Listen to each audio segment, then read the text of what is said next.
হুজুর গৌসুল আজম আব্দুল কাদের জিলানী রাদিয়াল্লাহু তাআলা আনহু বলছেন যে আপনি যখন এই পিরিয়ডের মধ্যে আদত পরিবর্তন করবেন কিভাবে, তো কসম করতে পারবেন আল্লাহর নামে। এই মুজাহাদা পিরিয়ডের মধ্যে আল্লাহর নামে কসম করতে পারবেন কেন? তো আল্লাহর নামে কসম করা হচ্ছে হচ্ছে মানুষ আপনাকে বিশ্বাস করে না। যেই ব্যক্তিকে মানুষই বিশ্বাস করে না সেই ব্যক্তি আল্লাহর বিশ্বস্ততা অর্জন করতে পারবে না। এরপরে কি করবে? সব সময় সত্যের মধ্যে থাকতে হবে। তাইলে সত্য কথা বলতে গেলে মিথ্যা পরিত্যাগ করতে হবে, একটা ছাড়তে হবে, একটা নিতে হবে। আদতের মধ্যে মিথ্যা চলে যাবে, সত্যবাদিতা ঢুকবে। এরপরে আদত পরিবর্তন করলে কি হবে? ওয়াদা রক্ষা করবে, কোনোভাবেই ওয়াদা ভঙ্গ করা যাবে না, আদত পরিবর্তন।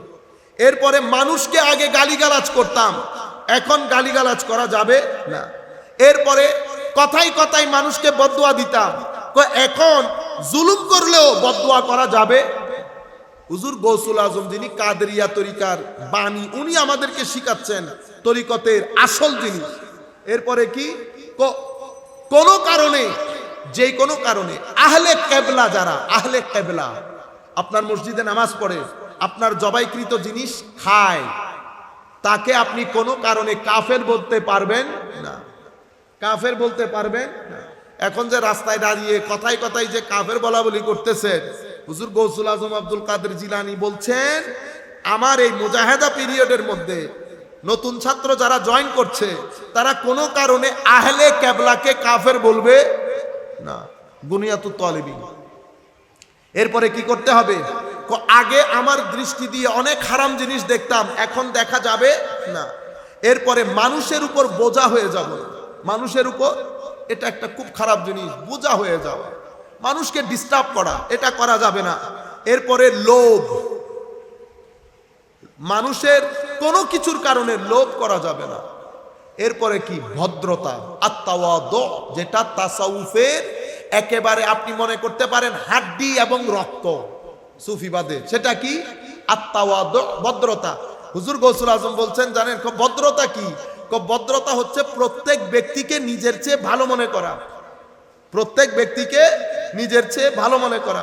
হুজুর যদি ছোট হয়, ছোট হলে মনে করবা সেই ব্যক্তি ছোট মানুষ, গুনাহ করতে পারে নাই, এই জন্য তোমার চেয়ে ভালো। হুজুর যদি বয়সে বড় হয় তো বলবা যে বয়স যেহেতু বেশি, সওয়াবের কাজও বেশি করেছে, নামাজ দোয়া বেশি পড়েছে, সেই কারণে তোমার চেয়ে ভালো। হুজুর যদি নন মুসলিম হয়, অমুসলিম, তো অমুসলিম হলে মনে করবা যে মৃত্যুর সময় কে মুসলমান হয়ে মরে সেটা তুমিও জানো না, সেও জানে না, সেই জন্য সে ভালো। রবিউল সানি মাসে আমরা বিশেষ করে স্মরণ করি হুজুর গৌসুল আজম আব্দুল কাদের জিলানী রাদিয়াল্লাহু তাআলা আনহুকে। আমি এখন দুই একটা শব্দ বলবো, আপনারা শব্দগুলোর সাথে পরিচিত হবেন এবং এটা নিয়ে চিন্তা করবেন। যেই কোনো বিষয় দীর্ঘদিন পর্যন্ত সেই বিষয়ের মৌলিক যেই সত্তা, যে মৌলিকত্ব, সেটা আলোচিত না হওয়ার কারণে সমাজের মধ্যে বিভিন্ন ফিতনা ফাসাদ এসে আমাদেরকে ব্যস্ত রাখে। কেউ হাত তুলে, কেউ নামায়, এক একজন এক এক ধরনের কথা বলতে বলতে আমরা ব্যস্ত থাকি ওই বিষয়গুলা ডিল করতে করতে। যেমন রবিউল আউয়াল মাস এসছে, কেউ জায়েজ কেউ না জায়েজ, এটা বলতে বলতে আমাদের রবিউল আউয়াল শরীফ শেষ। আমরা আর মূল বক্তব্যে আসতে পারি নাই, যেগুলোর মাধ্যমে যুব সমাজের খাদ্য কিছুটা হলেও তারা পাবে, চরিত্রের ক্ষেত্রে কিছুটা হলেও আশার আলো পাবে, বা মূল পবিত্র কোরআন সুন্নাহর যে মূল দিক নির্দেশনা সেটা পাবে, সেদিকে আমরা আর ভ্রুক্ষেপ করতে পারি না। আমরা পুরা রবিউল আউয়াল মাসটাকে জায়েজ না জায়েজের মধ্যে রাখতে রাখতে 1-2 বছর না, 30, 40, 50, 60 বছর অতিবাহিত হয়ে গেছে। আমরা এখনো ওইটার ভিতরে আটকে আছি। আমরা পবিত্র কোরআনের অন্যান্য আয়াতগুলোর দিকে দৃষ্টিপাত করার সুযোগ নাই। এরপরে আমরা পবিত্র কোরআন পড়ি না। একটা হচ্ছে না পড়া, আর একটা হচ্ছে আমি যখন বক্তব্য দিতে আসি তো 1-2টা আয়াতকে টার্গেট করে 60 বছর ফেলে দেওয়া। রবিউল সানি মাস আসলো, রবিউল সানি মাসের ক্ষেত্রেও আমরা ভেলায়ত আল্লাহর ওলি, তরিকত তাসাউফ জায়েজ না জায়েজ কোরআন হাদিস থেকে এটার দলিল দিতে দিতে হুজুর গৌসুল আজমের কারামাত বর্ণনা করতে করতে আমাদের অলমোস্ট রবিউল সানি মাস শেষ হয়ে যায়। মুহররম মাস আসবে, মুহররম মাসের মধ্যে আমরা শানে আলে বাইত রাসূল সাল্লাল্লাহু আলাইহি ওয়াসাল্লাম মুহররম শরীফের মাহফিল করব না জায়েজ নিয়ে ফজিলতে আলে বাইত রাসূল বলতে বলতে ওইটাও শেষ। মাহে রমাদান আসে, কিছুদিন আগেও এই ফিতনার মধ্যে ছিলাম না আমরা। রমজান শরীফ আসার পরে সালাতুত তারাবি পড়বো কি পড়বো না, পড়লে কত রাকাত পড়বো, এই চিন্তায় আমাদের রমজান শরীফও অলমোস্ট শেষ। সর্বসাকুল্যে আমরা যদি সব মাসগুলো একটু একটু নজর দেই, শেষ পর্যন্ত যে বিশেষ বিশেষ রাত আল্লাহ আমাদেরকে দান করেছেন, যে রাতগুলোর মধ্যে আল্লাহ আমাদের হালত পরিবর্তন করেন। কি পরিবর্তন করেন? হালত। সেই রাতগুলোর মধ্যে অন্যতম লাইলাতুল বারাত, শবে বরাত। এই শবে বরাতের অনুষ্ঠানেও আমরা শবে বরাত জায়েজ না জায়েজ পালন করব না কোরআন সুন্নাহর দৃষ্টিতে শবে বরাত, এটা বলতে বলতে ওই রাতও শেষ। এটার উপর 50-60 বছর অতিবাহিত হয়ে গেছে। আমরা ওই প্যাটার্ন থেকে বের হতে পারছি না। এটা একটা বলয় হয়ে গেছে। বলয় এখন দুইটা হয়ে গেছে, একটা হচ্ছে জায়েজের বিপক্ষে আর একটা জায়েজের পক্ষে। বিপক্ষে যারা, তাদের সংখ্যা এখন বাড়তে বাড়তে অনেক বেড়ে গেলেও টোটাল উম্মতে মুসলিম আর 20%ও না।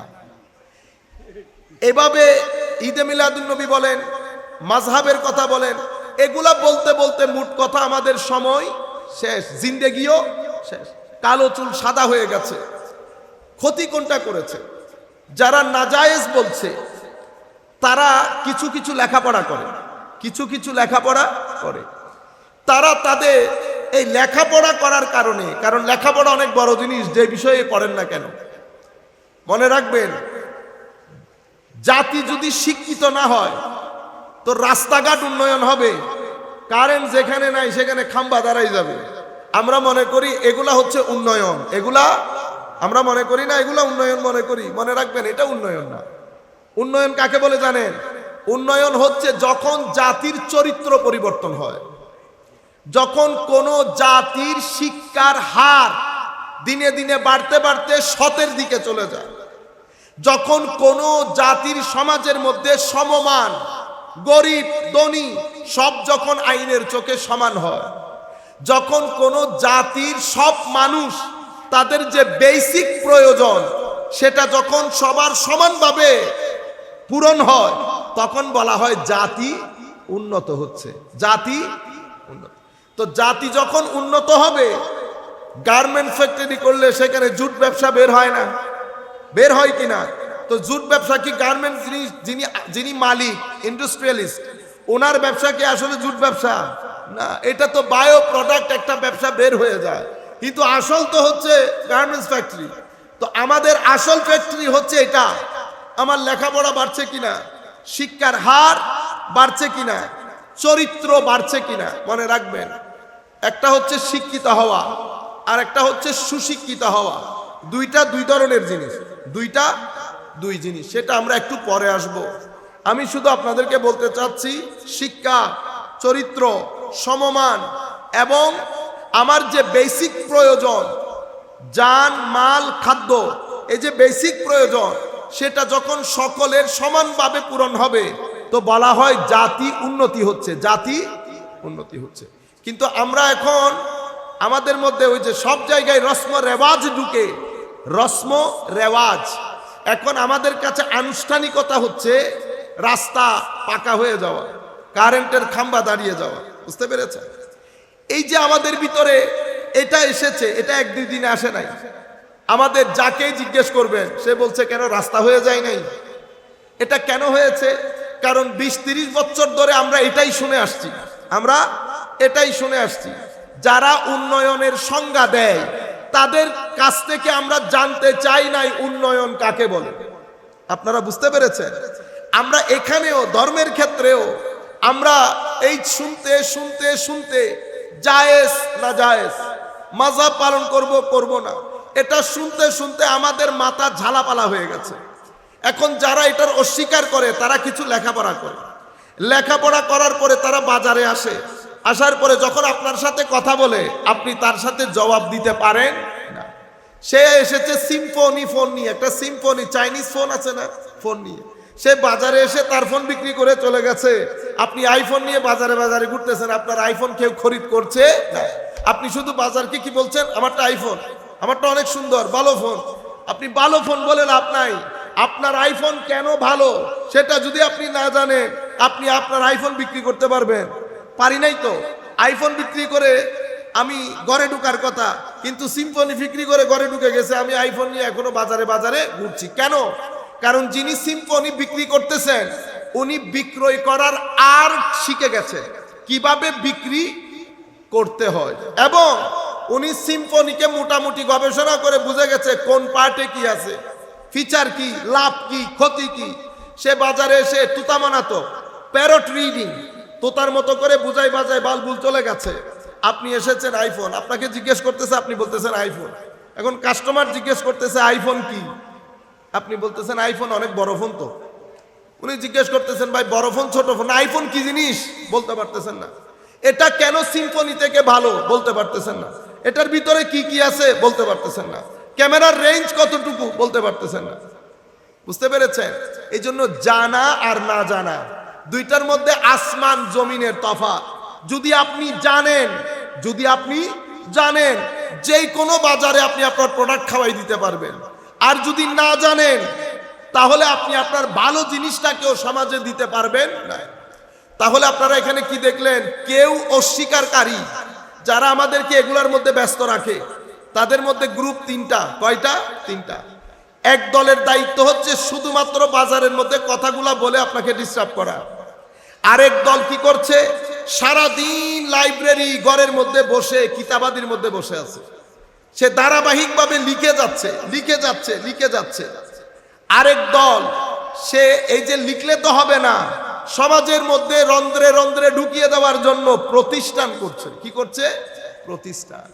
এখন প্রতিষ্ঠানের মধ্যে তারা জানে পটিয়ার মধ্যে যদি আমার প্রতিষ্ঠান সেরা হয়, আপনি যেই হন, যত বড়ই সুন্নি হন, আপনি কিন্তু আপনার ছেলে মেয়েকে কোথায় দিবেন? আমার প্রতিষ্ঠানে আপনি দিতে বাধ্য। বুঝতে পেরেছেন? একদল কি করেছে? শুধু গুলাইছে, আপনারে গুলানোর কারণে আপনি এই এলাকার মধ্যে 100 বছরও যদি মাহফিল করেন, আপনি আপনার ওই মূল বিষয় থেকে কিন্তু বের হতে পারেন না। কি হুজুর মিলাদুন নবী একটু জায়েজ না জায়েজ বলে দিয়েন, হুজুর এই আহলে হাদিস ভাইদের এই কথাগুলার একটু জবাব দিয়েন, আপনি বের হতে পারেন না। আমি সমাজকে এডুকেট করতে পারি না। আর তাদের মধ্যে গুলানির গুলা ঘুলাচ্ছে, বাকিগুলা বসে লিখছে, বাকিগুলা বসে প্রতিষ্ঠান করছে। এভাবে সিম্ফনি ফোন বাজারের মধ্যে ছড়িয়ে গেছে। প্রত্যেক ঘরে ঘরে সিম্ফনি ফোনের লেখা আছে, আইফোনের কোনো লেখা নাই। এরা হচ্ছে মুনকিরিন। আর আমরা যারা এই লাইনের মধ্যে আছি, পারিবারিক সূত্রে হোক, একজন আল্লাহর ওলির সাথে নিসবতের সূত্রে হোক, আমরা যে কোনো কারণে হোক, আমরা আহলে সুন্নাত ওয়াল জামাতের মধ্যে আসি। আমাদের আলমিয়া, আমাদের দুর্ভাগ্য হচ্ছে আমরা কখনো বইটা উল্টিয়ে দেখি নাই, বইটার রং কি রকম। বুঝতে পেরেছেন? আমরা জিন্দেগিতে পড়ি নাই। হুজুর গৌসুল আজম কিছু কিতাব লিখে গেছেন, কেন? আপনাদেরকে বোঝানোর জন্য কাদেরিয়া তরিকা কি জিনিস, এটাতে কেন আসতে হয়, এই কলেজে কেন ভর্তি হতে হয়, এই কাদেরিয়া কলেজের মূল পরিচিতিগুলা কি কি, কি কি ক্যারেক্টারিস্টিক এবং ক্রাইটেরিয়ান আছে কাদেরিয়া স্কুলে, কাদেরিয়া স্কুলের উসুলগুলা কি কি, মুরিদ কাকে বলে, মুর্শিদ কাকে বলে, হুজুর গৌসুল আজমের শিক্ষা কি, হুজুর গৌসুল আজমের ওসিয়ত নসিহত কি, শিকার সুযোগ হয়। এই আসল জিনিস না পড়তে না শিখতে আপনি এখানে ওই যে 50 বছর ধরে একই জিনিস করতে করতে বাই দিস টাইম আমাদের এখানে কিছু অনুষ্ঠান ঢুকে গেছে। যেমন আমরা উর্স করি, কি করি? উর্স। আমরা উর্স করা এটা সওয়াবের কাজ। অনেক মানুষ অনেক মানুষ খাদ্য আহরণ করে, কোনো সন্দেহ আছে নাই? আমরা অনেক মানুষ দূর দূরান্ত থেকে এসে বসি, আমরা একজন আরেকজনের সুহবতে বসি, গেট টুগেদার হয়, এগুলা সোয়াবের কাজ। কিন্তু তাসাউফ এবং তরিকতের মধ্যে উরুসের অবস্থান কোথায়? তাসাউফ তরিকতের মধ্যে যদি কিছু থাক বা নাই, উপরের তাক, মাঝখানের তাক, 3 নম্বর তাক, 4 নম্বর তাক, 4 নম্বরটা মুস্তাহাব মুবার থাক।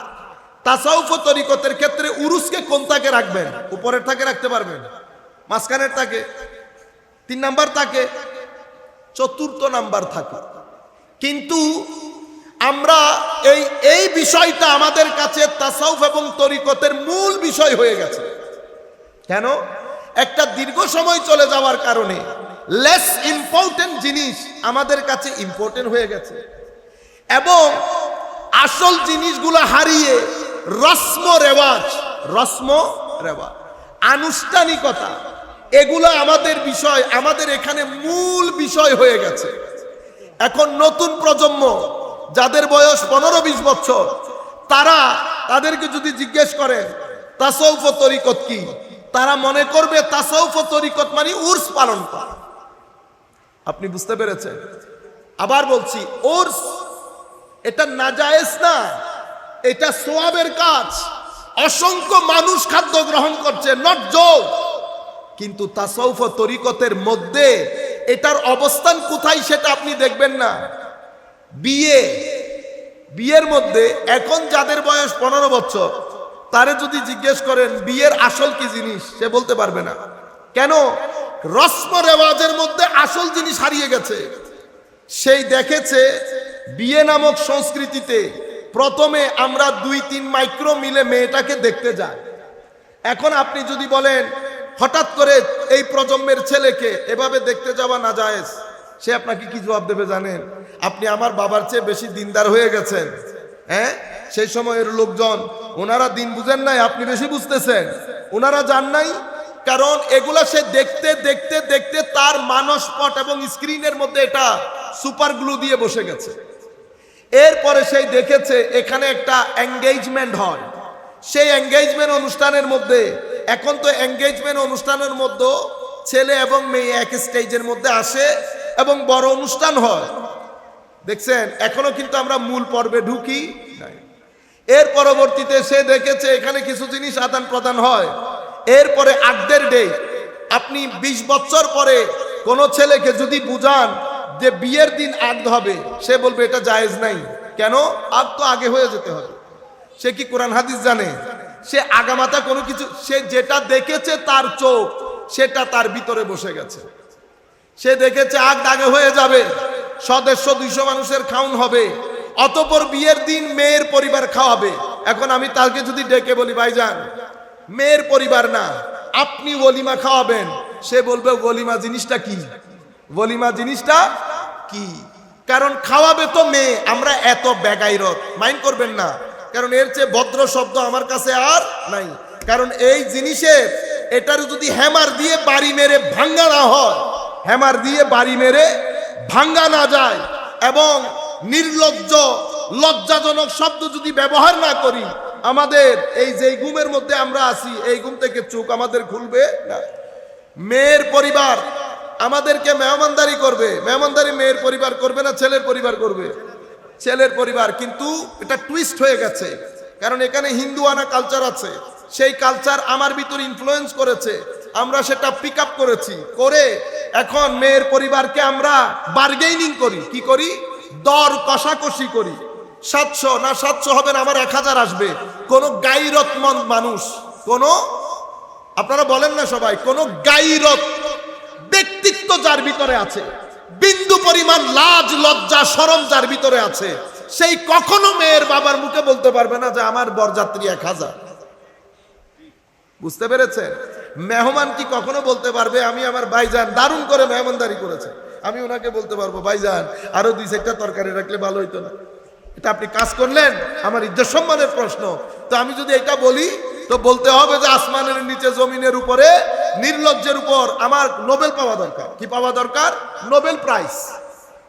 আপনি দেখছেন এখন আপনি এটা কামনা করছেন, আমি এটা আমার বাবার গায়ে পড়লেও কোনো অসুবিধা নাই, পড়তেছে আমার বাবা। আমরা কি বাংলাদেশের আরেক জায়গা থেকে উঠে আসছি?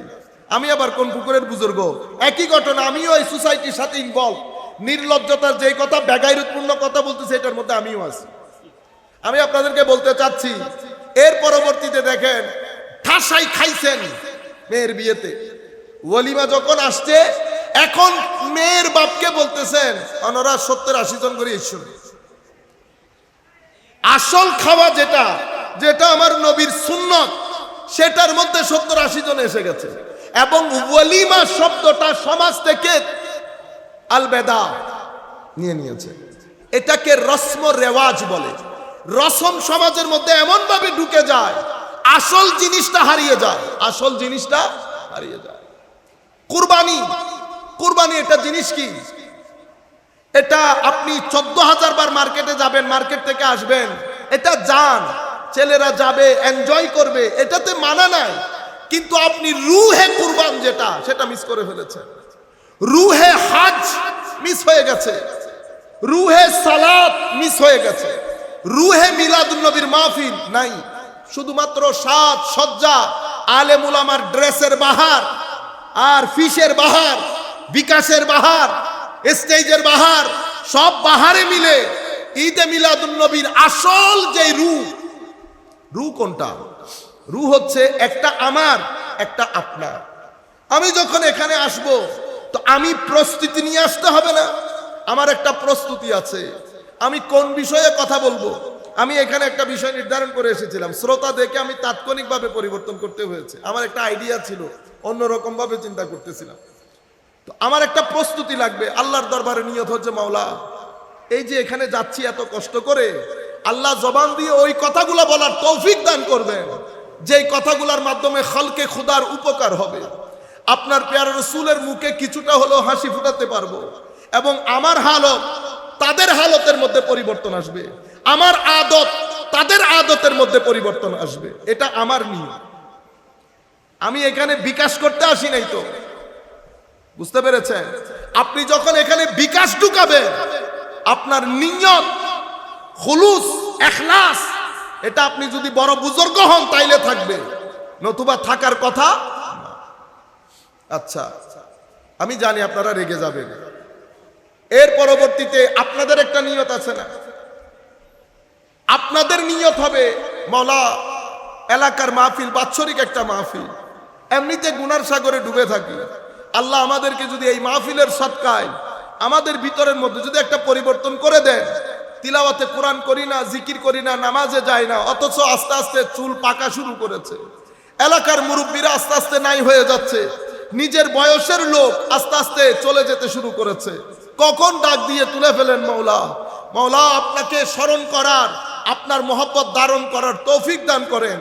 আল্লাহ আজকে মাহফিলে যাচ্ছি, এই মাহফিলের সদকাই হলো আমাদের ভিতরে কিছু পরিবর্তন করে দেন। এটা আপনার নিয়ত, এটা রুহে মাহফিল, রুহে মাহফিল। কিন্তু রূহ খতম হয়ে গেছে। বেটা আপনারা যারা এই ক্যামেরা করছেন, আপনারা আবার ওই অংশ কেটে আল্লামা সাইফুল আজম আজহারি এই কি দিয়েছেন, এই ধরনের এগুলা করিয়েন না প্লিজ। আমি আপনাদেরকে যেটা বলতে চাচ্ছিলাম, রমাদান মাস, আপনারা বিরক্ত হচ্ছেন? আমি একটা জিনিস আপনাদের ভিতরে একেবারে গাঁথি দেয় বলি হতে গাঁথি দিতাম চাই, এবার বিরক্ত হইলে অঙ্গুই কিছু করিবেন নাই।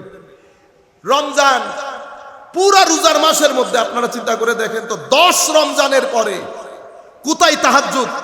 তাহাজ্জুদের আমার রমজানের একটা প্রিপারেশন আছে না? এখানে আমরা যারা আছি, এই রমজান থেকে আপনারা চিন্তা করে দেখেন গত রমজানে কি করেছেন। পুরা রমজান মাসের মধ্যে হেন কোন মানুষ, আমি সহ, আমরা একটা লিস্ট করেছি এই রমজান আমি কিভাবে পালন করব, তাহাজ্জুদ কতই পড়ব, সালাতুত তারাবি কিভাবে আদায় করব, কোরআনের খতম কয়টা দেব। হায় হায়, মানে রহমতে খুদাবন্দির বর্ষণ, এই বর্ষণের পানি কোন কোন কলসিতে নিয়ে আমি জমা রাখবো পুরা বছরের জন্য। বাচ্চাদেরকে নিয়ে আমি তরবিয়তটা কিভাবে দেব, ঘরের মাহল কিভাবে সাজাবো, বিন্দু পরিমাণ আমাদের এখানে রু উঠে গেছে।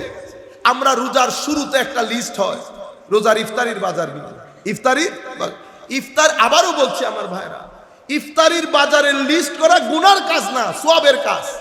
কিন্তু আমি আপনাদেরকে বলছি ইম্পর্টেন্ট এবং লেস ইম্পর্টেন্ট। আপনি আসল জিনিসটাকে নিচে নিয়ে গেছেন, নিচের জিনিসটাকে উপরে তুলে দিয়েছেন। আমি শুধু এতটুকু আপনাদেরকে বোঝাতে চাচ্ছি। এরপরে 10 রমজানের পরে আমরা কি করলাম? আমরা এরপরে কাপড় চুপড় এগুলা নিয়ে ব্যস্ত হয়ে গেলাম। এই রমজান যখন আসবে আমরা কি করব?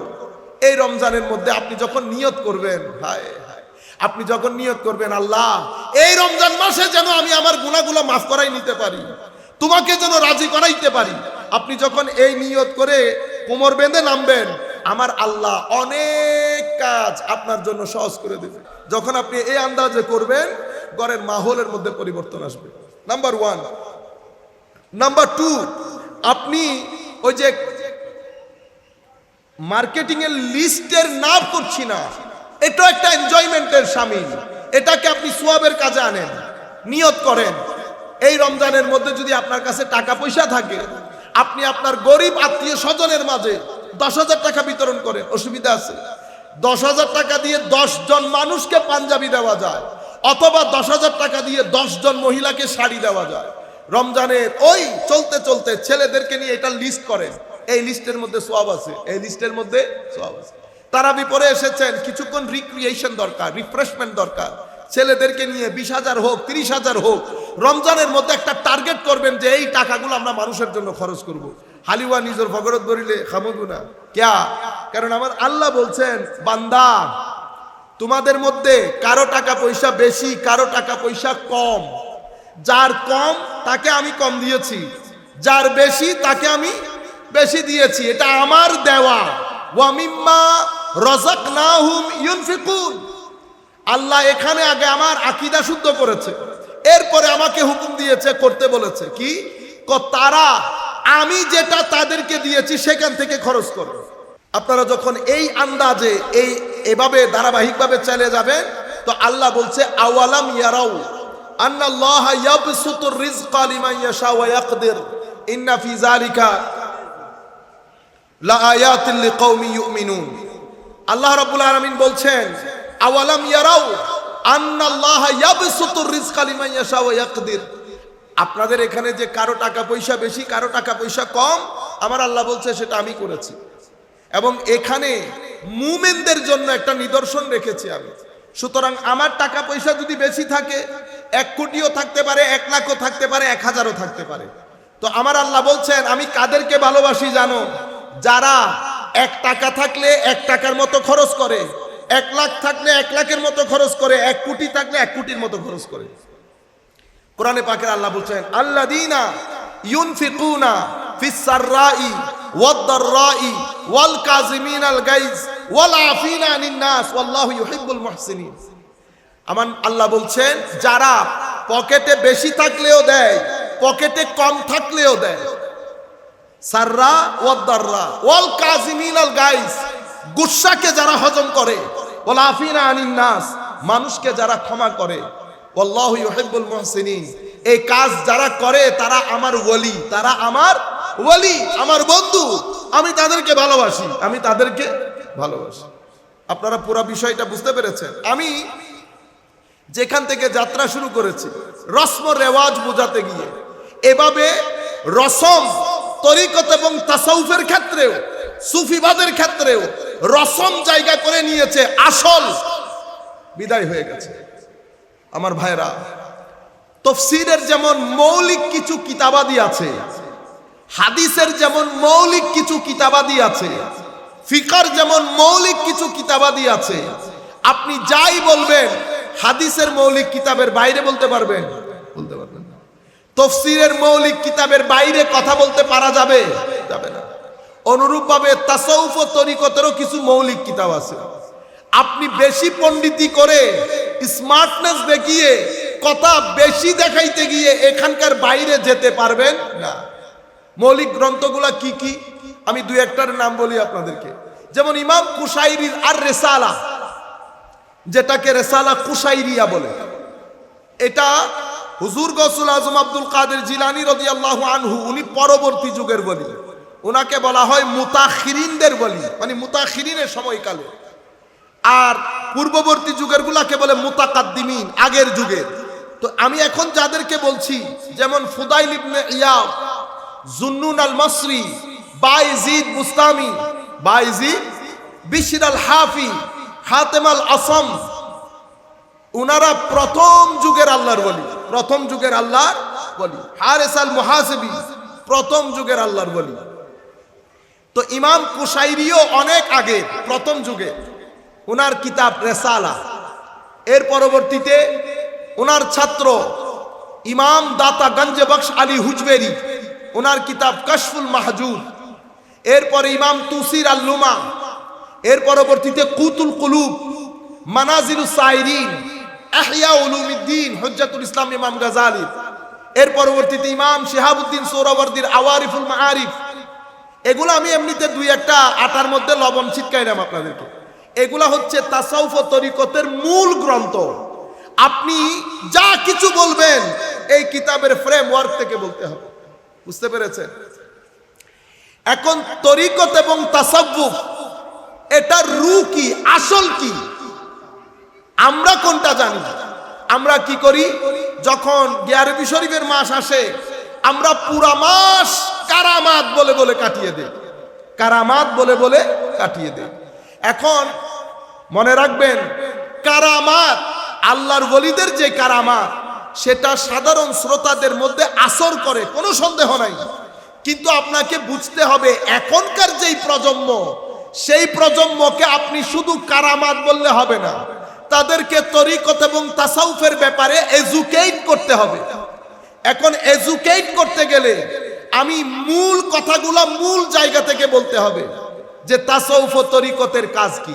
আপনি যদি আমাকে বলেন হুজুর গৌসুল আজম যেটা বলেছে সেটাও যদি আপনাদেরকে বলি, আমি দুই বাক্যে বলি। হুজুর গৌসুল আজম মুরিদ কাকে বলেছেন, হুজুর গৌসুল আজম সুফি কাকে বলেছেন।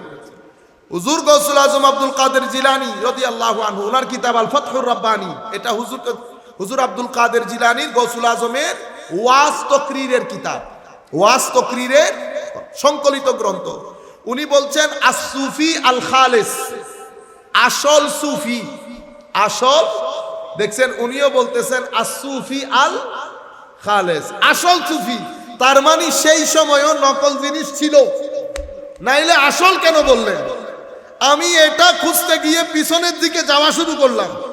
যাইতে যাইতে যাইতে 2-3 বছর, 2-250 বছর আগে ইমাম দাতা গঞ্জে বখশ আলী হুজবেরি, ওনার কিতাব কাশফুল মাহজুবের মধ্যে এটার উত্তর পেলাম।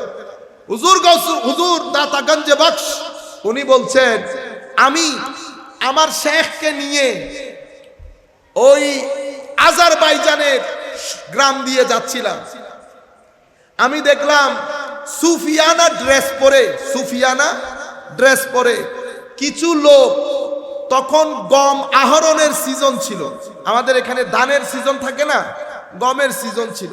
তো আমি দেখলাম কিছু তাসাউফ সুফি ড্রেস পরা লোক মানুষের দাঁড়ে দাঁড়ে গিয়ে গম তুলছে। কি তুলছে? গম। আমি আমার শেখকে বললাম, হুজুর, সুফিয়ায়ে কেরাম লজ্জার কারণে, শরমের কারণে, হায়ার কারণে, মোহাব্বতের কারণে, খৌফের কারণে, খশিয়তের কারণে, কুরবতের কারণে, রেজার কারণে আল্লাহর দরবারে পর্যন্ত চায় না, আল্লাহর দরবারেও চায় না। সেই কারণে আল্লাহ কি করেন জানেন? হায় হায় হায়, আপনাদের দোকানের মধ্যে 12 জন কর্মচারী, একজন হইল আপনার বন্ধু। 12 জনকে কিন্তু মাসের শেষে বেতন দিয়ে দিয়েছেন, এর 5,000, এর 7,000, এর 6,000। বন্ধু বন্ধু হাসে, দুইজনের দিকে তাকিয়ে আসে, কিরে বেতন দিবি না? ডেস্ক খোলা আছে। কি খোলা আছে? ক্যাশ বক্স খোলা আছে। অন্যান্যদের জন্য বেতন, তোমার জন্য বেতন না, তোমার জন্য ক্যাশ বক্স, তুমি যা লাগে খরচ করবা। এটা হচ্ছে সাধারণ আর বন্ধুর মধ্যে ফারাক। তো আল্লাহর ওলি যারা, আল্লাহ আমাদেরকে বেতন দিয়ে বিদায় করে দেন। নামাজ পড়ছো, এটা সওয়াব। হজ করেছো, এটা সওয়াব। যাকাত দিয়েছো, এটা সওয়াব। তো আল্লাহর ওলিদের কি? তো আল্লাহর ওলিদেরকে ওয়ালা ইন সাআলানি লাউতিয়ান্না, আল্লাহর ওলিদের জন্য ক্যাশ বক্স, যা চাইবে দান করব। মওলা পার্সিয়ালিটি হয়ে গেছে না? কোনো পার্সিয়ালিটি হয় নাই। তোমার নামাজ শুধু পাঞ্জাগানা মসজিদ পর্যন্ত ছিল, আর আমার বন্ধুর নামাজ পাঞ্জে গানার পরে সারা রাত ছিল। তুমি যখন ঘুমিয়েছো আমার বন্ধু জেগে জেগে আমার ব্যবসার পাহারা দিয়েছে। কোন ব্যবসা? সিজদার ব্যবসা। বুঝতে পেরেছেন? এই জন্য বান্দা আর বন্ধু দুইজনের মধ্যে ফারাক আছে। সেই কারণে উনি বলছেন, আমার শেখ উত্তর দিলেন, আমি বললাম হুজুর আল্লাহর ওলিরা আল্লাহর কাছে চায় না লজ্জার কারণে। আমার আল্লাহ তো দেখছেন, কেন চাইবো, কেন চাইবো? দিবেন, এটা আল্লাহর রহমত, আল্লাহর হেকমত। আল্লাহ এখন হয়তো দিচ্ছে না, পরে দিবেন। এগুলা করে করে ওখানেও হাত পাতে না, কিন্তু মানুষের জন্য একাকার করে ফেলে। তো আমার শেখ আমাকে জবাব দিয়েছেন, যেখানে আল্লাহর সাথে চায় না সেখানে মাইনসের দ্বারে দ্বারে হাত পাতা। তো শেখ আমাকে জবাব দিলেন, এদের যেই পীর সে দুনিয়াদার। সে কি? দুনিয়াদার, ব্যবসায়ী। ব্যবসায়ী হওয়ার কারণে দুনিয়াদার পীরের মুরিদকে আল্লাহ মানুষের ঘরে ঘরে, বুঝতে পেরেছে, ভিক্ষার ঝুলি নিয়ে পাঠিয়েছে। আমরা আমাদের মাদ্রাসার ছেলেদেরকে চামড়া তোলার জন্য পাঠাই না। ধিক, কি বলেছি? ধিক, থুতু ছিটানো দরকার। শরীয়তে দ্বীন ইসলামের খেদমত করবে যেই ছেলে শুরুর দিন থেকে আপনি তার গোড়া কেটে দিলেন। আল্লামা ইকবাল বলছে, গলা তো গোট দিয়া আহলে মাদ্রাসা ने तेरा, कहां से आए सदा ला इलाहा इल्लल्लाह। সদকা ফিতির খেতে খেতে গলার মধ্যে কি পড়ে গেছে? চাপ পড়ে গেছে। এখন লা ইলাহা ইল্লাল্লাহর স্লোগান কিভাবে আসবে? আপনি বুঝতে পেরেছেন? এমন মাদ্রাসায় ছেলে দেওয়ার দরকার নাই। আপনি অন্য কোনো কাজ করান, সেই সমাজের জন্য বোঝা হয়ে যাবে। আমাদেরকে আল্লাহ সেই জিম্মাদারি দেন নাই। আল্লাহ বলছেন, ওয়াল তাকুম মিনকুম মিনকুম উম্মাতুন ইয়াদউনা ইলাল খায়র। আমাদের মধ্যে সবাই না, কিছু কিছু দরকার। আপনি যখন ফাইনান্সিয়ালি ডিসেবল হবে, সে মেন্টালিও ডিসেবল হবে। ডিসেবল হলে সমাজের মধ্যে সে হকের আওয়াজ বুলন্দ করতে পারবে না। বড় মানুষ দেখলে ভয়ে কুকড়ে যাবে, চোখে চোখ রেখে কথা বলতে পারবে না। আপনারা বুঝতে পেরেছেন? কিন্তু এখন আমরা দ্বীন ইসলামের হুরমত নষ্ট করে দিয়েছি নতুন প্রজন্মের সামনে। নতুন প্রজন্ম আমাদেরকে বলে কি? মৌলবী। কি বলে? মৌলবী। কেন? কারণ আমরা প্রথমে তো স্ট্যাটাস নষ্ট করে দিয়েছি। মাদ্রাসার মধ্যে কে আসে? আমি জানি কথাগুলো অনেকের ভালো লাগবে না। দারিদ্র সীমার নিচ থেকে উঠে আসা মানুষগুলো মাদ্রাসায় পড়ে। পড়ার পরে, কারণ ব্রিটিশ যখন আমাদেরকে ছেড়ে চলে যাচ্ছে, তারা শিক্ষা দুই ভাগ করে ফেলেছে। এটাকে নাম দিয়েছে ইসলামিক এডুকেশন। এডুকেশনের মধ্যে বলে আবার ইসলামিক আছে। আল্লাহ পাক জানে এটা কোন ধরনের এডুকেশন। এডুকেশন স্পেশালাইজেশন হলে কে কোরআনের উপর করবে, কে ফিজিক্সের উপরে করবে। ফিজিক্স কি বান্দা দিয়েছেন না আল্লাহ দিয়েছেন? আল্লাহ দিয়েছেন। এখানে ইসলামিক করে সেকুলারাইজেশন প্রতিষ্ঠা করেছে। আমার হাতে বিয়ে পড়ানি, কবর জিয়ারত, মানুষ মারা গেলে খতম, এই দুই তিনটা বাদে আমার হাতে অন্য কোনো কিছুই নাই।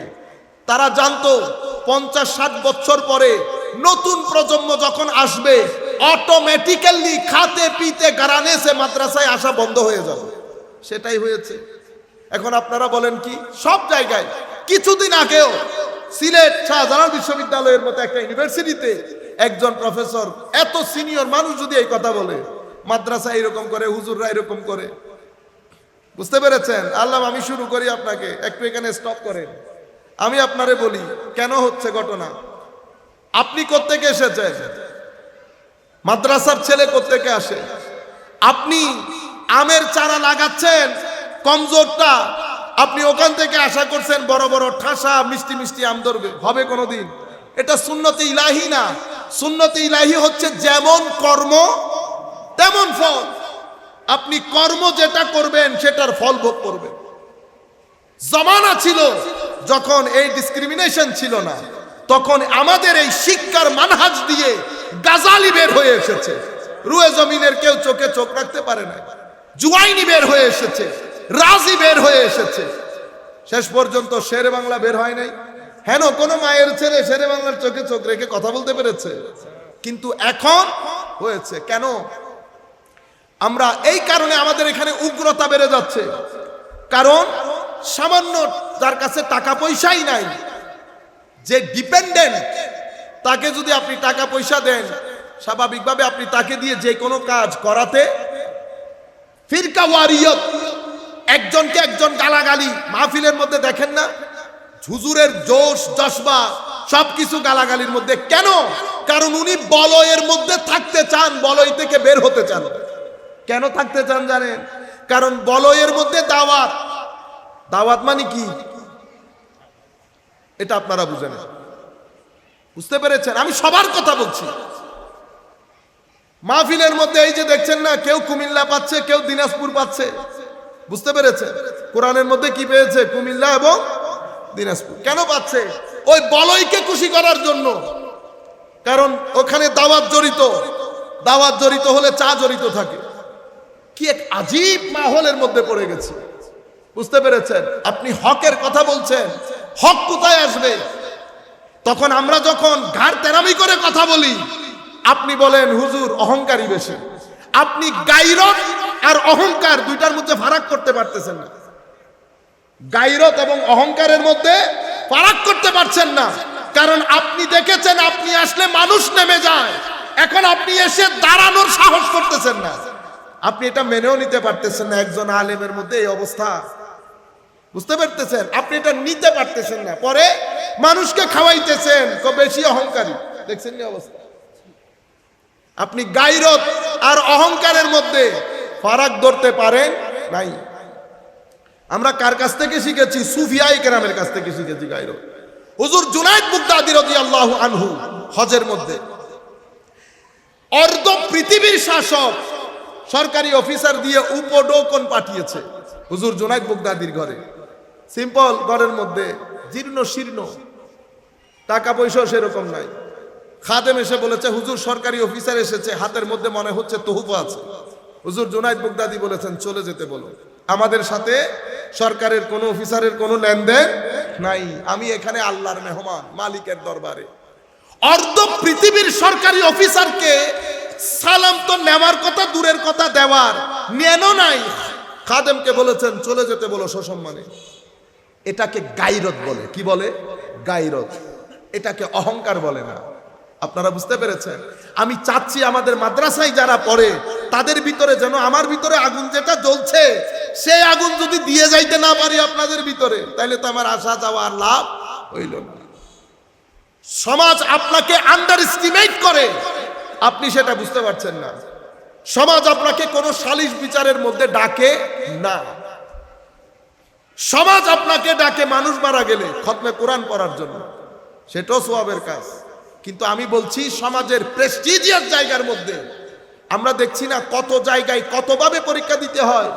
সমাজ আমাদেরকে সেইভাবে গ্রহণ, যখন দেখে চোখের উপর চোখ রেখে কথা বলে, ভাষা উগ্রেদি হইলে ভাষা তিন্নদি হত, ঠিক আছে না? জিবে ইংরেজির মিকে গিয়ে তুবা করছে আর ইংরেজি হইতো এই দেশের মধ্যে, ঠিক আছে? তখন নিতে পারে না মানুষ, কারণ আমি ওনাদেরকে নিচে দেখেছি, উনি উপরে উঠবেন কেন? আপনারা বুঝতে পেরেছেন? পুরা নিজাম বরবাদ করে দিয়েছে। এবং এখন আমাদের এডুকেশন সিস্টেমের মধ্যে মডার্নাইজেশনের কারণে আমাদের কোরআন হাদিস অলমোস্ট উঠে গেছে। আগামী 10 বছর পরে আপনি যদি দর্শন নিজামী চালু না হয়, মাদ্রাসা থেকে আর কোনো আলেম বের হবে না। আমাদের এখানে যে মুরব্বী উলামায়ে কেরাম আছেন, আমাদের মুফতি আহলে সুন্নাহ আল্লামা ওসি রহমান সাহেব হুজুর, মুফতি কাজী আব্দুল ওয়াদুদ সাহেব হুজুর, শাইখুল হাদিস আল্লামা সুলাইমান সাহেব হুজুর, এরকম আরো 2-4 জন যারা মুরব্বিয়ানে কেরাম আছেন, ওনারা চলে যাওয়ার পরে ময়দান ফাঁকা হয়ে যাবে। আমরা যখন জামিয়াতে পড়তাম কি দারুণ পরিস্থিতি ছিল। আমি কিছুদিন আগে আমার আব্বার সাথে বলছিলাম, আল্লামা আব্দুল আউয়াল ফুরকানি সাহেব হুজুর পড়াচ্ছেন, মুহাদ্দিস আব্দুল হামিদ সাহেব হুজুর পড়াচ্ছেন, বুড়া ভাইস প্রিন্সিপাল সাহেব হুজুর পড়াচ্ছেন, মুহাদ্দিস আব্দুল হক সাহেব হুজুর পড়াচ্ছেন, আল্লামা জালালউদ্দিন আল কাদরি পড়াচ্ছেন, শেরে মিল্লাত মুফতি উবাইদুল হক মেহমী সাহেব হুজুর পড়াচ্ছেন। এক সাগর বের হয় আর এক সাগর ঢুকে, কি দারুণ মাহৌল। সেটা যেতে যেতে সূর্য এমন ভাবে ডুবে যাচ্ছে, এখন তো কুল কিনারা পাওয়া মুশকিল। এখন তো এমন হয়েছে আমাদের মতো যারা আছে আমরা হয়ে গেছি আন্তর্জাতিক খ্যাতি সম্পন্ন আল্লামা, বুঝছেন না? কি এক আজীব মাহল। দোয়া করেন মওলাই করিম আমাদেরকে যাবতীয় ফিতনা ফাসাদ থেকে যেন রক্ষা করেন। এখন আমি একটা আপিল করব, আপনাদের সমাজের মধ্যে যারা প্রতিষ্ঠিত মানুষ, টাকা পয়সা আছে, সত্যিকার অর্থে যদি দ্বীনের মহব্বত থাকে, আমার বাবা দিয়েছে না আমাকে, আর বাফো দিত, আমিও কিন্তু খাতে পিতে গড়ানোর নবজন, আর বাপ ইনকাম ট্যাক্সের কমিশনার, তো ইনকাম ট্যাক্সের কমিশনারে যদি ফুয়ারে মাদ্রাসাত পড়াইতে পারে, অনারন পারিবেন পড়াই। আপনি ভালো ভালো পরিবার থেকে যদি ছেলে মাদ্রাসায় না আসে, কোরআন এবং হাদিসের তালিম না নেয়, উন্নত বিশ্বে গিয়ে উন্নত বিশ্ব থেকে ডিগ্রি নিয়ে তার তালিমকে ঝালাই করতে না পারে, আধুনিক যুগে দ্বীন প্রচার করা অসম্ভব হয়ে যাবে। আপনি দ্বীন প্রচার করতে পারবেন না। আপনি ইংরেজি জানতে হবে, আরবি জানতে হবে, উর্দু জানতে হবে, ফার্সির উপর মোটামুটি দখল লাগবে, বাংলা, সবকিছু মিলে আপনি যদি আন্তর্জাতিক ক্ষেত্রে গবেষণা কিভাবে হচ্ছে, আপনি যখন বিশ্ববিদ্যালয়ে যাবেন, বিশ্ববিদ্যালয়ে আপনি যখন যাচ্ছেন, আপনি একদম যত জীর্ণ শীর্ণ ছোটখাটো মানুষই হন না কেন, সবাই মনে করছে আপনাকে রসুলে পাকের দ্বীনের রিপ্রেজেন্টেটিভ। সবাই এরকম মনে করছে না, হুজুর আসছে আল্লাহর নবীর দ্বীনের রিপ্রেজেন্টেটিভ। আপনি যখন যাবেন, তো যাতে সবাইকে জুনিয়র মনে হয়, আপনাকে যেন সিনিয়র মনে হয়।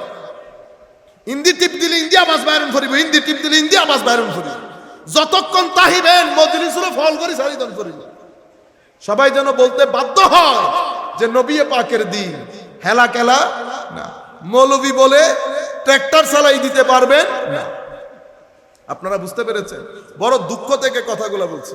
সেই জন্য আমাদের এখানে যাদের অবস্থান ভালো, বিশ্বাস করেন আমার নবী দিল জান দিয়ে খুশি হবেন যখন আপনারা ভালো ভালো পরিবার থেকে নিয়ত করে মওলা এই ছেলেটাকে ইসলামিক স্কলার বানানোর জন্য, সত্যিকার অর্থে যার ভিতরে আরবির জ্ঞান, ক্লাসিক্যাল সায়েন্সের জ্ঞান, অনুরূপভাবে দর্শনের জ্ঞান, সবকিছু একসাথে থাকবে এবং মডার্ন যুগের মধ্যে দ্বীনের খেদমত করার এবিলিটি হবে, সেই ধরনের কিছু ছাত্র যদি উঠে না আসে, আমরা বড় দুর্ভাগ্য হব আমাদের। আমরা দ্বীনকে সেই আন্দাজে তুলে ধরতে পারবো না। আমি আপনাদেরকে কথা যেখান থেকে শুরু করেছিলাম, দেখেন আরেকখান হতা হয়ে অনারাতে ভালো লাগবে। এটা এক জায়গার মধ্যে এখন কথা হইতো জামিলে ফলে খাড়ি মারি ইতারা বিউ বাড়ি বেল্লাই, বিউ বাড়লি ইতারার হয়েছে, এটা আর কোনো লাভ নাই, ইতারার লাভ ফাইলেরই যদি কিছু পা, আবার আট দণ্ডে বই রইলে তো শেষ। তো এখন দেখেন হুজুর কিছুদিন আগে অনেক বড় জায়গায়, নাম না নেই, কিছুদিন আগে নামও নিছি অবশ্য, দফা হোক, তো বহুত বড় প্রফেসর হুজুর আপনারা যে মিলাদুন্নবী করেন, জুলুস করেন, দেখছেন সম্বোধন দেখছেন, হুজুর আপনারা যে মিলাদুন্নবী, প্রশ্ন কিন্তু এরকম করে না, প্রশ্ন করতে হবে মিলাদুন্নবী নামক যে জুলুস করা হয়, সেই জুলুসের মধ্যে এই ঘটনা ঘটে, এটা জায়েজ হবে কি না জায়েজ হবে, প্রশ্ন সেরকম না। আপনি যখন বলছেন হুজুর আপনারা করেন, তার মানে আপনি আমাকে আন্ডারস্টিমেট করেছেন এবং ইউ ক্যান ডু দ্যাট, এটা আপনি করতে পারেন না। আচ্ছা, উনি করে ফেলেছেন মিলাদুন্নবী জুলুস, অনেক মানুষের মাজমা হয়, সেখানে অ্যাম্বুলেন্স যাইতে পারে না, সেখানে সাধারণ মানুষের পথ চলার মধ্যে বিঘ্ন ঘটে, আপনি আপনার দৃষ্টিতে এটা কি পরিত্যাজ্য না? আপনারা বুঝতে পেরেছেন? মানে এটা পরিত্যাজ্য কেন? কারণ হচ্ছে এখানে সাধারণ মানুষের চলাফেরার বিঘ্ন ঘটে, এখানে অ্যাম্বুলেন্স যাইতে পারে না। আমি বলছি আপনার সাথে একমত, আমি আপনার সাথে একমত, হ্যাঁ এটাতে ডেভেলপ করা যায়। আপনি আমাকে অ্যাডভাইস করতে পারবেন। প্রথম কথা হচ্ছে আপনি যে প্যাটার্নে কোয়েশ্চেন করেছেন সেই প্যাটার্নটা রং। আপনি আমাকে আগে সরি বলতে হবে, you should say sorry, because this is not the pattern to ask a question to a person who might be your teacher. কারণ আপনি যখন আমাকে জানার জন্য প্রশ্ন করেছেন, that means I am not ordinary person. আচ্ছা, বলতেছে না না আমি এমনিতে করেছি, হয়তো আপনি, আমি মাইন্ড করি নাই, জাস্ট আপনার প্যাটার্নটা ভুল, এটা আপনাকে বোঝাতে চেষ্টা করতেছি, নাম্বার ওয়ান। নাম্বার টু হচ্ছে আমি আপনার সাথে এগ্রি, এটা ডেভেলপ করা দরকার। নাম্বার থ্রি হচ্ছে আমি আপনাকে একটা প্রশ্ন করি। ও কি প্রশ্ন? আল্লাহ, আপনাদের শাহজালালের এখানে মেডিকেল কলেজ নাই? আছে। আপনাদের মেডিকেলের মধ্যে বার্ন ইউনিট নাই? বার্ন ইউনিট যেখানে রুগী পুড়ে গেলে রাখা হয়, আছে? আছে। সেখানে জেনারেটর নাই। জেনারেটর এটা কি 200-400 ভোল্টের জেনারেটর, 2-3-50,000 ভোল্টের 24 আওয়ার্স ইলেকট্রিসিটি এনশিওর করতে হয়। সেখানে এসি চলতেছে না, এসি কি আমরা ঘরে লেবে 2 টন আসি না, এক উগ্গ আসি 50-100 টন আসি না। তো এসি জেনারেটর দুনুয়া মিলি পরিবেশ নষ্ট করতেছে না? পরিবেশ নষ্ট করতেছে না এই দুইটা জিনিস? Yes or no? বলতেছে হ্যাঁ করতেছে। তো স্যার এই 80টা মানুষকে শান্তি দেওয়ার জন্য 18 কোটি মানুষকে আপনি নিজে হুমকির সম্মুখীন করতেছেন তাদের জিন্দেগি, এটা কোন জায়গার জায়েজ? আপনারা বুঝতে পেরেছেন? স্বাভাবিকভাবে কোনো উত্তর দেওয়া নাই। আমি আপনাদেরকে এই কথাগুলা বলার কারণ এটা কখনো না আই বহুত খাবিলিয়েন হয়ে গেলেন আর একটা খাবিল হইতো, আয় খাবিল হইলে বহুত বড় ইউনিভার্সিটি পড়াইতাম, অনারা একটা গ্রামে গঞ্জে আসতাম না, বুঝতাম খাবিলিয়েন বুঝাই দিল। আয় অনারা বুঝাইতাম সাইডি কনফিডেন্স। আপনি যখন 2-1 জায়গা ঘুরবেন, 2-1 দেশ ঘুরবেন, 2-1 দেশের মানুষের সাথে কথা বলবেন, অটোমেটিক্যালি আপনার ভিতরে একটা কনফিডেন্স ক্রিয়েট হবে। এবং ওই কনফিডেন্স এই মুহূর্তে আমাদের সুন্নি অঙ্গনে বড় দরকার। কেন? কারণ আপনার প্রোডাক্টটা বাজারে বিক্রি করার জন্য। আপনারা বুঝতে পেরেছেন? তো এখন হুজুর দাতাগঞ্জ বক্স বলছেন আমার পীর আমাকে বললেন এদের পীর দুনিয়াদার, দুনিয়াদার তো এই জন্য এদের মুরিদদেরকে আল্লাহ দুনিয়াতে কি করে হাত পাতা। বুঝতে পেরেছেন? তো আমি আপনাদেরকে জিজ্ঞেস করলাম হুজুর গৌসুল আজম এখানে আসুফি আল খালিস কেন বললেন? কাশফুল মাহজুবের মধ্যে হুজুর দাতাগঞ্জ বক্স আলী হুজবেরি বলছেন পীর 3 ধরনের। কয় ধরনের? মানে সুফি ওয়ালি 3 ধরনের হয়। একটা বাইবর্ন, একটা বাইবর্ন, আর একটা দুনিয়ার মধ্যে এসে ঘষা মাজা করতে করতে করতে আল্লাহ কবুল করে নেয়। বারবার আল্লাহর দরজার সামনে নক করে করে দাঁড়িয়ে থাকলে আল্লাহর এক সময় দয়া এসে যায়, আস্তে করে দরজাটা খুলে টানে নেয় ভিতরে। প্রথমটাকে বলে সুফি, দ্বিতীয়টাকে বলে মুতাসাউফ, তৃতীয় জনকে বলে ভণ্ড। কি বলে? ভণ্ড। মানে মুস্তাউসিফ, যিনি আসলে সুফি না, সুফি দাবি করে। কি করে? দাবি করে। তাহলে আসল নকল আজকের জমানায় না, আগেও ছিল, এখনো আছে, ভবিষ্যতেও থাকবে। তাইলে আসল থেকে নকলকে ফারাক করবেন কি করে? ফারাক করতে হবে না। এখন দুধের জন্য না মেশিন বের হয়েছে, মিটার। দুধের ভিতরে ধরলে মিটার, ওই মিটারে বাতায় এখানে দুধ কতটুকু আর পানি কতটুকু। বুঝতে পেরেছেন? তো আমিও সুফির ওই দুধের বর্তনে প্যারামিটারটা রাখলে অটোমেটিক্যালি বের হয়ে যাবে এটা আসল না নকল। তো আসল সুফিজম কি? তো আসল তাসাউফ হচ্ছে এবং আসল মুর্শিদ হচ্ছে যেই ব্যক্তি মধ্যে সুফি তরিকা চর্চার মাধ্যমে নিজের আদত পরিবর্তন হয়ে গেছে। কি হয়ে গেছে? আদত পরিবর্তন হয়ে গেছে, ম্যানার্স এটিকেটস পরিবর্তন হয়েছে। কিরকম পরিবর্তন? মনে রাখবেন, আখলাক ভিতরের জিনিস, এটা দেখা যায় না, কিন্তু আপনার কথাবার্তা আপনার চাল চলনের মাধ্যমে বুঝতে পারা যাবে আপনার ভিতরের আখলাক এটা ফেরেশতিও না শয়তানি। কারণ মানুষের মধ্যে কিছু আচরণে মানুষ ফেরেশতা, কিছু আচরণ মানুষের চতুষ্পদ জন্তুর মতো, কিছু আচরণ মানুষ শয়তানের মতো। কুমন্ত্রণা কার কাজ? প্ররোচনা শয়তানি কাজ, ধোঁকা শয়তানের কাজ, অত্যাচার শয়তানের কাজ, হিংসা শয়তানের কাজ, জুলুম শয়তানের কাজ, অহংকার শয়তানের কাজ, অশ্লীলতা শয়তানের কাজ, দেখে দেখে মানুষকে সহযোগিতা না করা শয়তানের কাজ। এই জিনিসগুলা হচ্ছে আমার আদত, এটার উপর আমাকে বানানো হয়েছে, আমার ভিতরে এই জিনিসগুলা দেওয়া হয়েছে। এখন আমাকে এই আদতগুলা তরক করতে হবে। কি তরক করতে হবে? হিংসা। হিংসা তরক করলে কিভাবে বুঝবেন? তো জবানের কথার মাধ্যমে বুঝতে পারবেন আপনি তার হিংসা পরিবর্তন হয়েছে কিনা, তরক করেছে কিনা, অহংকার তরক করেছে কিনা, অশ্লীলতা তরক করেছে কিনা। যাবতীয় এই আচরণগুলা যদি পরিবর্তন না হয় তো তার বিরুদ্ধে তার ভিতরে তাসাউফ আসে নাই। মুর্শিদ কাকে বলে?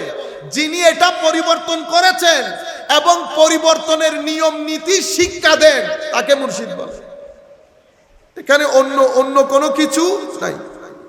তো হুজুর গৌসুল আজম বলছেন as-সুফিয়ুল খালেস, আসল সুফি ফি তাসাব্বুফিহি, আসল সুফি সেই ব্যক্তি যার তাসাব্বুফ, যেই ব্যক্তি আদত পরিবর্তন করতে করতে করতে তার ভিতর থেকে দুনিয়া, নফস, শয়তান, দুনিয়ার লোভ, লালসা, দুনিয়ার প্রতি যা কিছুর কারণে মানুষ দুনিয়ার ক্রাইমগুলা করে, সব কিছু বের হয়ে, দুনিয়ার টান বের হয়ে, দুনিয়ার লোভ বের হয়ে, সব কিছু বের হয়ে যখন শুধুমাত্র মাওলায়ে করিম যে অন্তরের মধ্যে বসবাস করে, বুঝতে পেরেছেন? আল্লাহ বসবাস করে মানে গায়রুল্লাহ বের হয়ে যায়, আল্লাহ ছাড়া বাকি সব বের হয়ে যাওয়া। কিভাবে বের হওয়া? তার মানে হচ্ছে আল্লাহ রাব্বুল আলামিন এবং আল্লাহর রেজামন্দি, এটা ছাড়া দুনিয়ার টান, দুনিয়ার লোভ, দুনিয়ার লালসা সব কিছু বের হয়ে যাওয়া।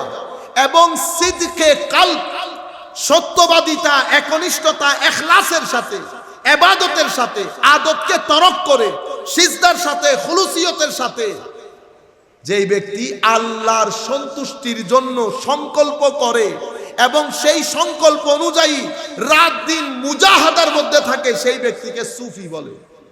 আপনি বুঝতে পেরেছেন? এটা কিভাবে আসে?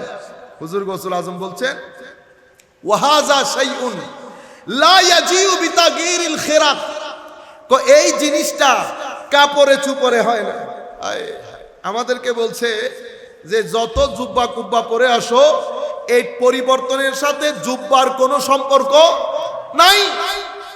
আবা কাবা জুব্বা এটা আপন আপন ড্রেস, যার যার নিয়ত অনুযায়ী আল্লাহ সওয়াব দেবেন। আমি সওয়াবের কথা বলছি না, এই পরিবর্তন কাপড় চুপড় দিয়ে হয় না। আর কি দিয়ে হয় না? এই পরিবর্তন ওয়া তাসফির আল বুজুহ, আপনি সিজদা দিতে দিতে, সিজদার মধ্যে দেওয়াল ঘষতে ঘষতে আপনার কপাল কালো করে ফেলার মাধ্যমেও এই আদত পরিবর্তন হয় না।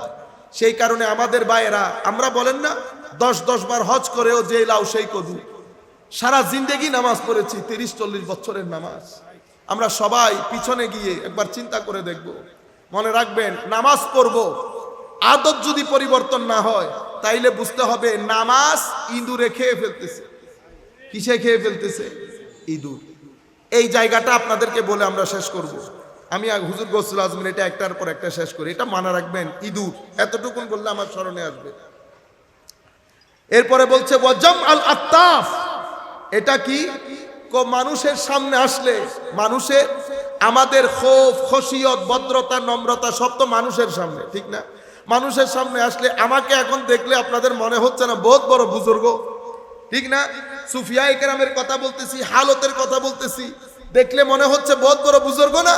তো হুজুর গৌসুল আজম বলছেন যে শরীরকে কুজো করে, শরীরকে কুজো করে খৌফে ইলাহি দেখানো, এটার মধ্যেও ওই পরিবর্তন হয়। আর কি? হায় হায়, এখন যে কথা বলছেন হুজুর গৌসুল আজম, এটা আমাকে বলতেছেন। ওয়াকালকালাত আল লিসান বিহিকায়াতিস সালিহিন, বড় বড় আল্লাহর ওলিদের কারামাত, হালত, তাদের তাকওয়া, পরহেজগারি, এগুলা বলে বক বক করার মাধ্যমেও এটার পরিবর্তন হয়। তো হুজুর এটা আসে কেমনে? এটা আসে তোমার ভিতরের খুলুসিয়ত এবং সিদক। সিদক কি? সিদক হচ্ছে অন্তঃকরণে, অন্তঃকরণে একনিষ্ঠতার সাথে আল্লাহ রাব্বুল আলামিনকে সন্তুষ্ট করার নিয়ত করা, সংকল্প করা এবং এটার উপর অটল অবিচল থাকা, এটার মাধ্যমে এই আদতের পরিবর্তন হয়। এই জনকে সুফি বলে। কি বলে? সুফি। তো এখন হুজুর গৌসুল আজম আব্দুল কাদের জিলানী সেই কারণে বলছেন কুন মাআল্লাহ বেলা খালক, আল্লাহর সাথে যখন ডিল করবা, ইবাদত হোক, সাদকা খেরাত হোক, ওয়াজ তাকরীর হোক, যা যা কাজ তুমি আল্লাহর জন্য করো, সেখানে যেন মানুষ ঢুকে না যায়, সেখানে যেন মানুষ ঢুকে না যায়।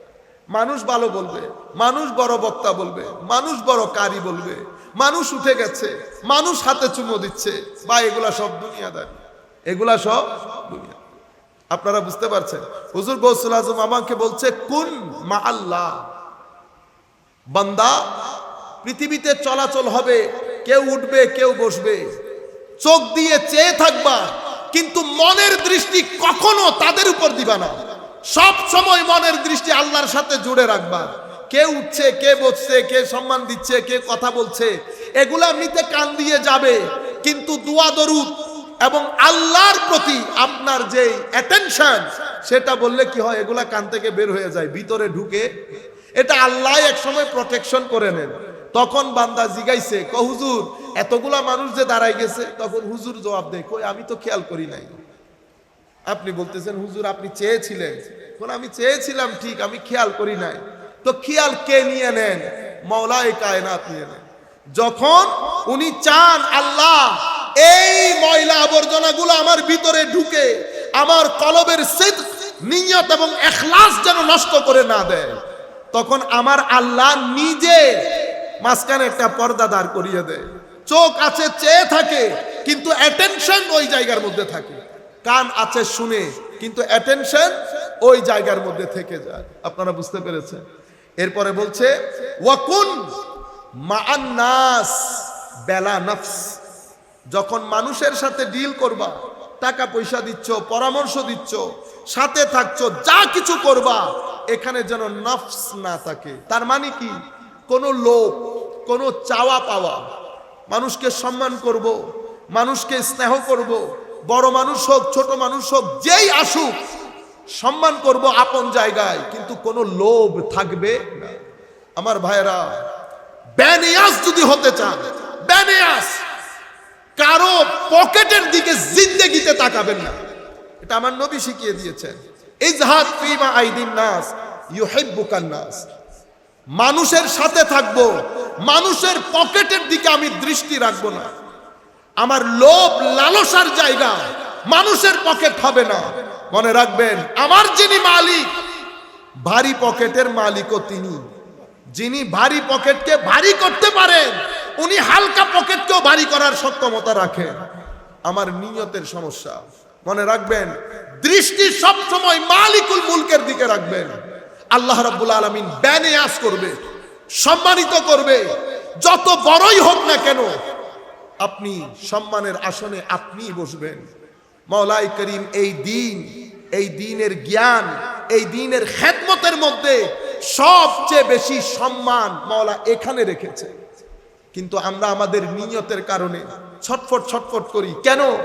আমার ভিতরে একটা ক্ষুধা না, তো শত ক্ষুধা নিয়ে আমি চলি। একে সম্মান করতে হবে, একে পাম দিতে হবে, একে উপরে তুলতে হবে। কেন? আমার রিজিকের ভার তো অনেকের কাছে।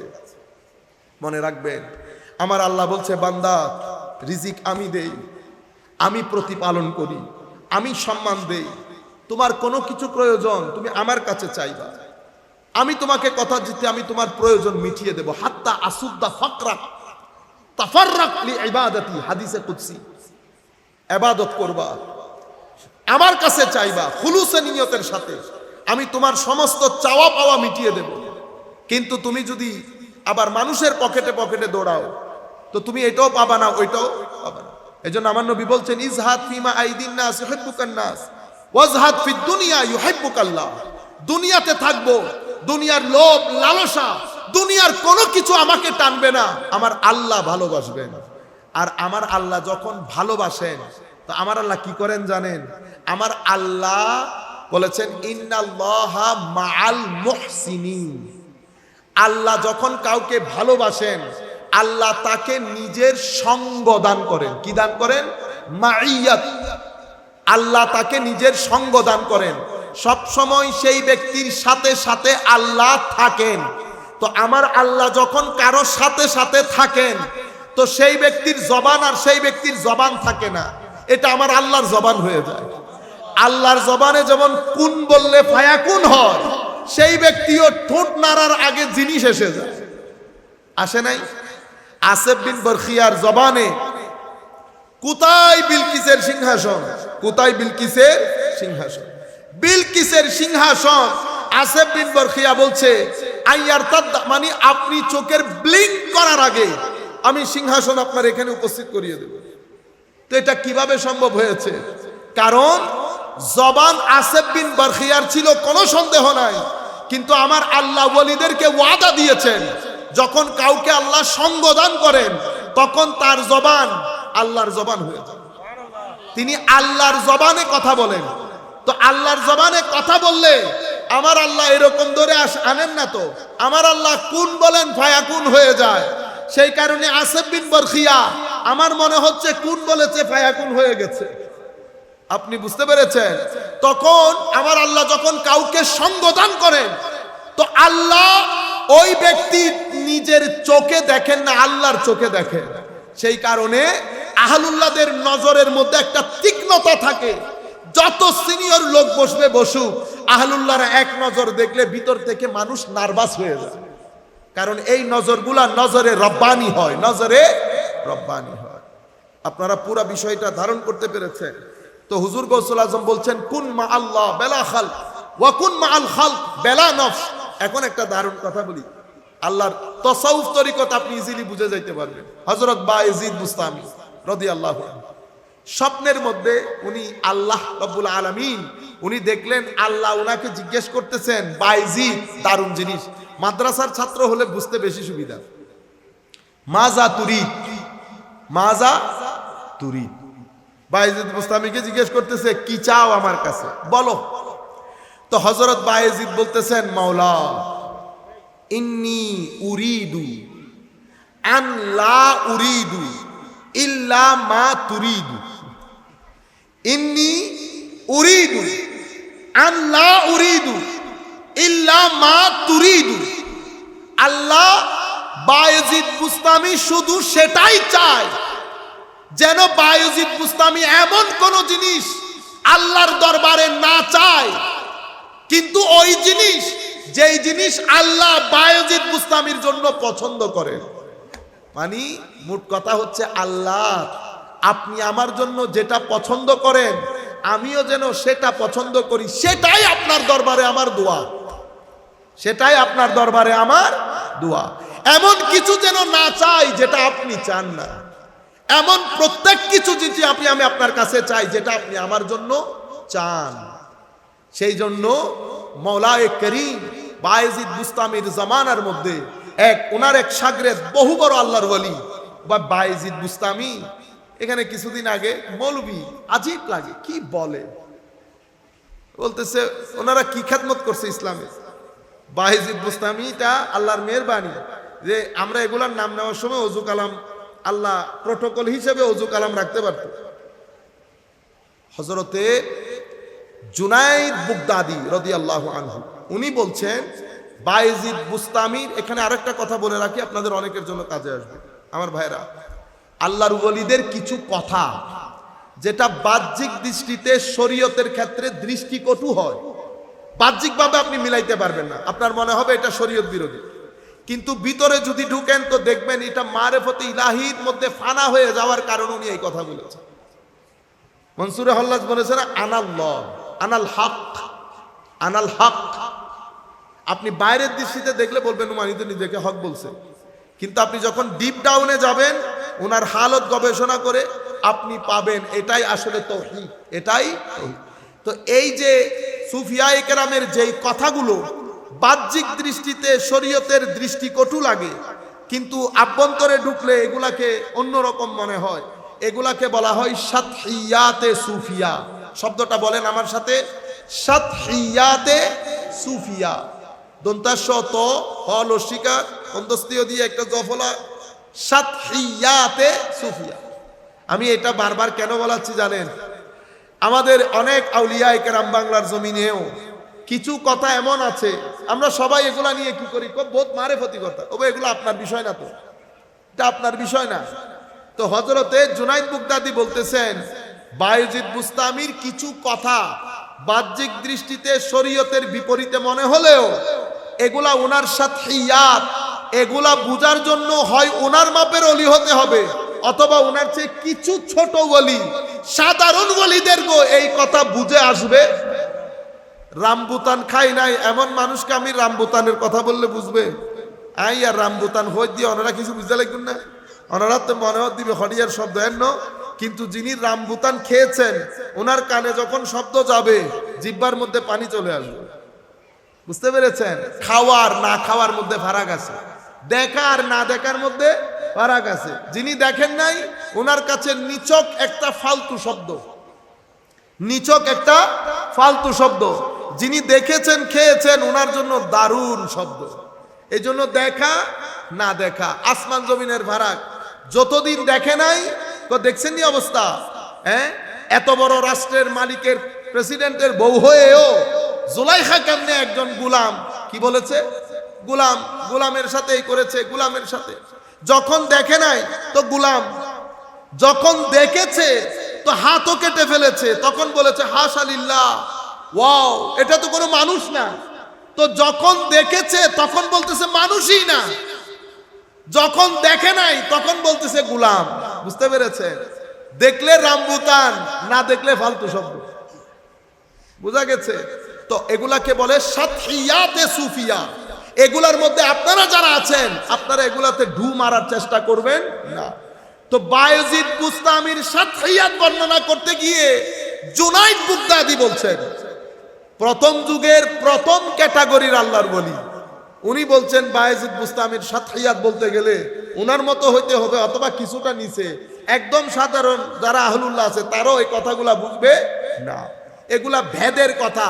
এখন আমাদের এখানে সবাই ভেদের লোক, নামাজ নাই, দোয়া নাই, তসবিহ নাই, তাহলিল নাই। যারা নামাজ দোয়া বাদে, নামাজ দোয়া ছাড়া যারা তাসাউফ তরিকতের কথা বলবে, সুফিয়ায়ে কেরামের ঐক্যমত্য, আমার কোনো হেজিটেশন নেই এই কথা বলতে। হুজুর গৌসুল আজমও বলেছেন, যেই ব্যক্তি তাসাউফ তরিকতের কথা বলবে নামাজ দোয়া ছাড়া, সেই ব্যক্তি নিরেট শয়তান। কি বলেছে? নিরেট জিন্দিক। আপনারা বুঝতে পেরেছেন? এগুলা আপনি আপনার দোকানদারি চমকানোর জন্য আপনি বলেন। রয়ে গেল অ্যাজ ফার এজ কাদেরিয়া তরিকা ইজ কনসার্ন, যদি আপনি তরিকতের কথা বলেন তো তরিকত এটা। এরপরে আপনি দেখেন আখেরি কথা, মুরিদ কাকে বলে? হুজুর গৌসুল আজম বলছেন, ওনার কিতাব আছে না বুনিয়াতুত তালিবিন, তো এটার মধ্যে একটা চ্যাপ্টার করেছে আদাবুল মুরিদিন। সেখানে উনি লিখেছেন এরাদা মুরিদ মুরাদ, এরাদা মুরিদ মুরাদ।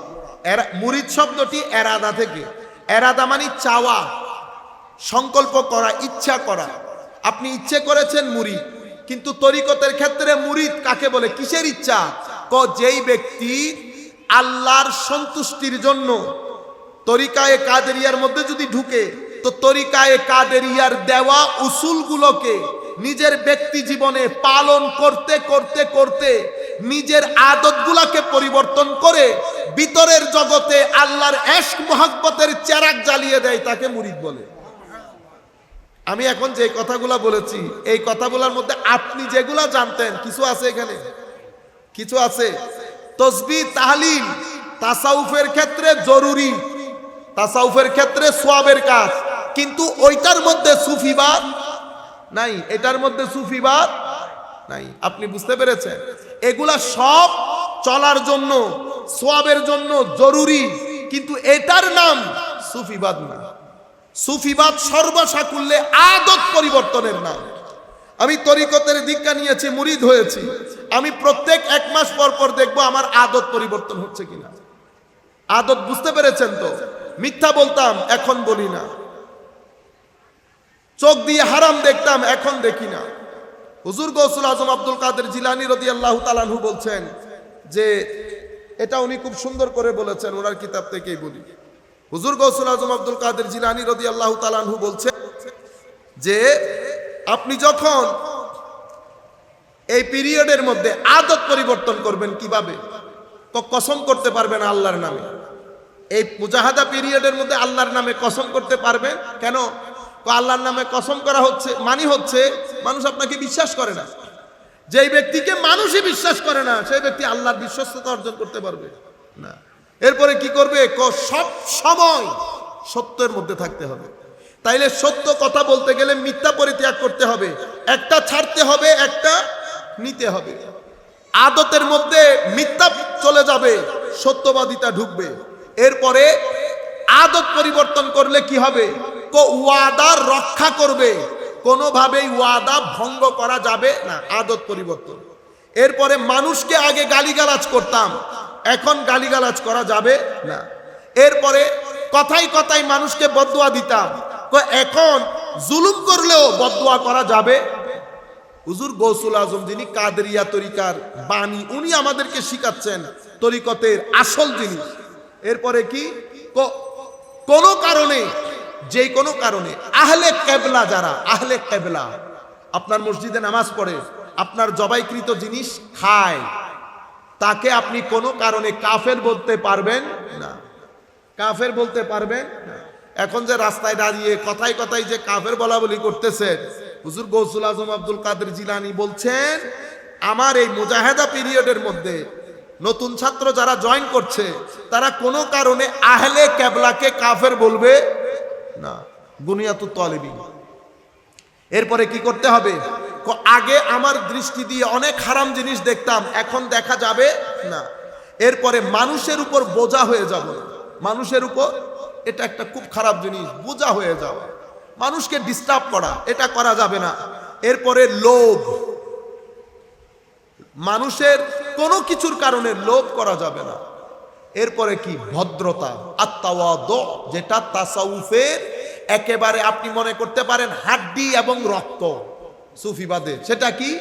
আত্তাওয়াদু, ভদ্রতা। হুজুর গৌসুল আজম বলছেন, জানেন ভদ্রতা কি? ভদ্রতা হচ্ছে প্রত্যেক ব্যক্তিকে নিজের চেয়ে ভালো মনে করা, প্রত্যেক ব্যক্তিকে নিজের চেয়ে ভালো মনে করা। হুজুর যদি ছোট হয়, ছোট হলে মনে করবা সেই ব্যক্তি ছোট মানুষ, গুনাহ করতে পারে নাই, এই জন্য তোমার চেয়ে ভালো।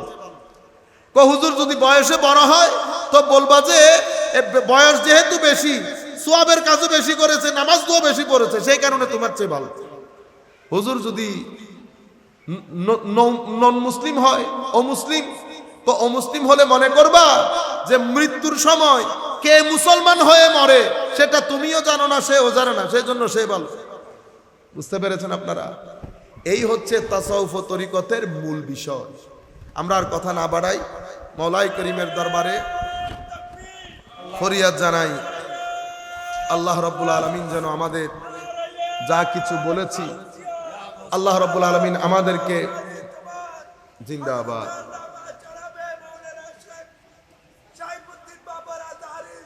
জিন্দাবাদ বেটা, মাশাআল্লাহ, মারহাবা। আল্লাহর দরবারে দোয়া করি, মওলাই করিম যা কিছু বলেছি